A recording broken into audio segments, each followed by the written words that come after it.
What's up, YouTube and Nissan owners?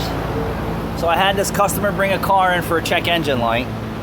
Never said anything about how loud his exhaust was. It just stuns me on how loud his car was, and never said anything to the service writer on what's going on. So the mufflers over the top are rotted out and leaking on both sides.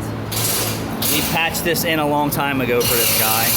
We also replaced the front pipe a long time ago for this guy. He also has a rack and pinion problem that he's not really worried about right now. But what this video is about is the common cause on why the front catalytic converter breaks. There is a bracket that goes right behind the AC compressor to this.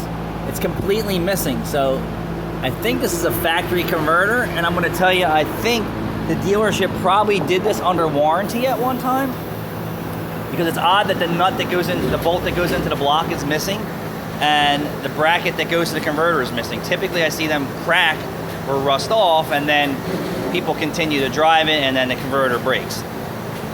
If someone catches this before the vibrations crack the converter, you can save a lot of money, because you can fabricate a bracket that holds the front converter tight, because they just vibrate and dangle from the front of the car. Now keep in mind, if the motor mounts are bad, the engine has a misfire, and it's vibrating more than necessary, it's going to fail prematurely. Give me a second here.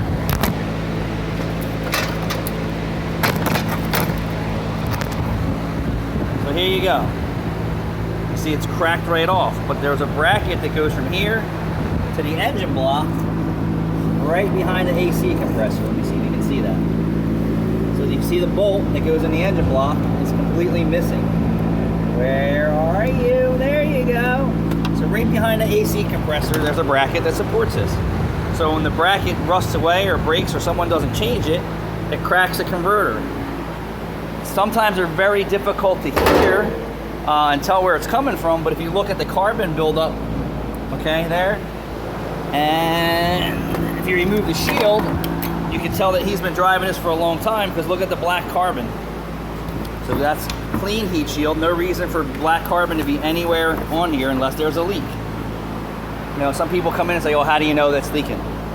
Experience. I've probably done hundreds or thousands of these manifold converters. And a trained ear and a trained technician will know. Typically, if the bracket's missing and you got an exhaust leak from the front of your engine, you're probably going to need a manifold converter on your 4-cylinder Nissan Altima. Thanks for watching.